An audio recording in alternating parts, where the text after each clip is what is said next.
வணக்கம் நேயர்களே, இது channel G. Welcome back to another episode. இன்றைய நிகழ்ச்சியில்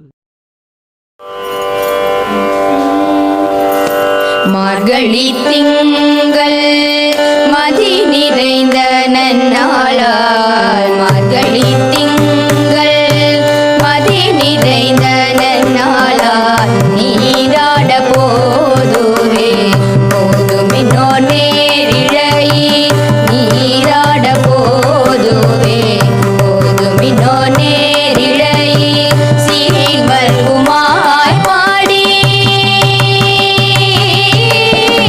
சீர்வல்குமாய் பாடி செல்வச் சிறுமிகாள், சீர்வல்குமாய் பாடி செல்வச் சிறுமிகாள், பூவே போற்றும் தோழிலன் நந்த கோபன் குமரன், பூவே போற்றும் தோழிலன் நந்த கோபன் குமரன், ஏராந்த கண்ணி யசோதை இளஞ்சிங்கம், மேராந்த கண்ணி யசோதை இளஞ்சிங்கம், கார்மேனி செங்கன் கதிர்மதியம் போல் முகத்தான், கார்மேனி செங்கன் கதிர்மதியம் போல் முகத்தான், நாராயணனே நமக்கே பாதை தருவான், நாராயணனே நமக்கே பாதை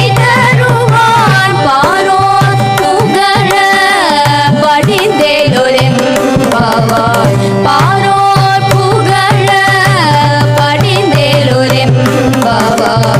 மார்கழி திங்கள் மதி நிறைந்த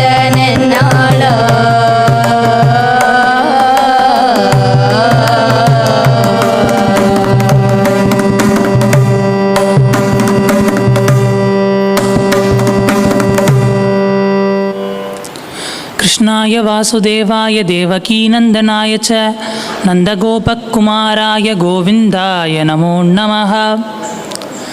மார்கழி மாதத்தின் முதலாவது நாளான இன்று திருப்பாவையின் முதலாவது பாடல். பாவை பாடல்களை ஆண்டாள் நாச்சியார் மிகவும் அழகிய வண்ணத்திலே நமக்கு அமைத்து தந்திருக்கின்றார். பாவை நோன்பு என்று கூறுவார்கள். பரந்தாமனாகிய அந்த திருமால் கிருஷ்ணாவதாரத்தின் போது ஆயர்பாடி மாளிகையிலே விருந்தாவனத்தினிலே கண்ணன் வாழ்ந்து கொண்டு இருக்கின்றான். அங்கே உள்ள கோபிக்கன்னியர்கள் எல்லாம் அந்த கண்ணனை நாம் என்றும் அவனோடு இருத்தல் வேண்டும், அந்த கண்ணனை சிக்கென பிடித்தல் வேண்டும் என்று இந்த பாவைகள் எல்லாம் ஆயர்பாடியிலே நோன்பு நோக்கின்றார்கள். இந்த வரலாற்றை எல்லாம் பெரியாழ்வார் வீட்டு பெண் பிள்ளையாக பட்டர்பிரான் கோதையாக இருக்கக்கூடிய ஆண்டாள் நாச்சியார் கேட்கும் பொழுது அந்த கண்ணனை நாமும் அடைய வேண்டும் என்ற ஆவல் அவளுக்கு உள் வருகின்றது. ஆதலால் அந்த கோதை பிராட்டி பாவை நோன்பு நோக்கின்றாள். அந்த பாவை நோன்பு நோற்பது எப்படி என்பதை இந்த பாடல்களிலே மிக அழகிய வண்ணத்திலே கூறுகின்றாள். முதல் 5 பாடல்களும் பாயிரமாகவும், 5 முதல் 10வது பாடல் வரை துயலடையாகவும், 11 முதல் 20வது கடைசி பாடல் வரை அந்த பரந்தாமனை பற்றினால் நம் வாழ்வில் என்னென்ன பலன்களெல்லாம் கிடைக்கும் என்பதையும் மிக அழகான வண்ணத்திலே அவள் கூறுகின்றாள்.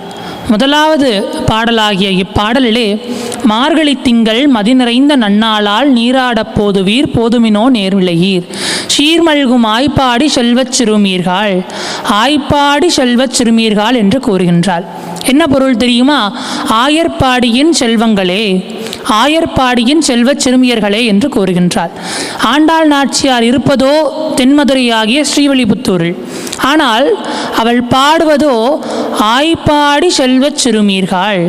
வடமதுரையாகிய ஆயர்பாடியின் சிறுமியர்களே, மார்கழி மாதம் வந்துவிட்டது, நாம் எல்லாம் பாவை நோன்பு நோற்பதற்காக செல்வோம் வாருங்கள் என்று கூப்பிடுகின்றாள்.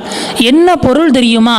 நாம் எந்த இடத்தில் இருந்தாலும் நம் மனமானது இறைவனை பற்றிவிட்டது என்று கூறினால் இறைவன் எங்கு இருக்கின்றானோ அங்கு நம் மனம் நம்மை அறியாமல் சென்றுவிடும் என்பதுதான் பொருள். ஆக ஸ்ரீவில்லிபுத்தூரில் இருக்கும் இந்த ஆண்டாள் நாச்சியார் ஆய்ப்பாடி செல்வச் சிறுமீர்கள் என்று கூறுகின்றாள். சீர்மல்கும் ஆய்ப்பாடி செல்வச் சிறுமீர்கள் கூறுவேள் கொடுந்தொழிலன் நந்தகோபன் குமரன் ஏறார்ந்த கண்ணி யசோதை இளம் சிங்கம் கார்மேனி செங்கன் கதிர்மதியம் போல் முகத்தான் நாராயணனே நமக்கே பறை தருவான் பாரோர் புகழ படிந்தேளோர் எம்பாவாய். நாம் யாரை பாடுவதற்காக செல்லப் போகின்றோம் தெரியுமா? நந்தகோபனுடைய குமரன், ஏரை உழுது நாட்டை காக்கக்கூடிய நந்தகோப மகாராஜாவினுடைய குமரன் ஏறார்ந்த கண்ணி யசோதை இளம் சிங்கம். அது என்ன ஏறார்ந்த கண்ணி? இந்த யசோதைக்கு என்ன பாக்கியம் கிடைத்தது தெரியுமா? 14 புவனங்களையும் படைத்து காத்து அழித்து மறைக்கக்கூடிய அந்த பரந்தாமனை குழந்தையாக பெற்ற இந்த யசோதை ஒரு நாள் இந்த கண்ணன் என்ன செய்தான் தெரியுமா? மண்ணை தன் வாயிலே எடுத்து உண்டானாம். அதை பார்த்த அந்த யசோதை, கண்ணா நீ எதை சாப்பிட்டாய் என்று கேட்டாளாம். கண்ணன் ஒன்றுமே இல்லையே அம்மா என்று கூறினானாம். அப்பொழுது யசோதை ஒரு குச்சியை கையில் எடுத்துக்கொண்டு, கண்ணா உன் வாயை துறந்து காட்டு என்று கூறினாளாம். அப்பொழுது அந்த கண்ணன் வாயை திறந்து காட்டினானாம். அந்த வாய்க்குள்ளே 14 புவனங்களும் சப்தத்வீபம் ஜபுத்வீபம், அதில் பாரத வருஷம் பரதக்கண்டம், அதில் வடமதுரை, அதில் பிருந்தாவனம், அதிலே ஒரு கண்ணன். அந்த கண்ணனை யசோதை கோலொச்சு காட்ட, அந்த கண்ணன் வாயை திறக்க, அந்த கண்ணன் வாய்க்குள் ஒரு பாரத வருஷம் பரதக்கண்டம், அங்கே ஒரு வடமதுரை, அங்கே ஒரு பிருந்தாவனம், அங்கே ஒரு கண்ணன், அங்கே ஒரு யசோதை, இப்படி போய்கிட்டே இருக்கான். கேட்குற நமக்கே தலை சுத்துதோ இல்லையோ, பார்த்த யசோதை மயங்கி விழுந்துட்டா. அதான் அவளுக்கு ஏறார்ந்த கண்ணி யசோதை இளம் சிங்கம். அப்பேற்பட்ட கரிய நிறத்தை கொண்ட இந்த கண்ணனை நாங்கள் எல்லாம் வழிபடச் செல்கின்றோம், பாவைகளே வாருங்கள் என்று இந்த பாசுரத்திலே நாச்சியார் மிக அழகாக கூறுகின்றாள். நாளை 2ஆம் பாசுரத்தில் சிந்திப்போம். நன்றி, வணக்கம்.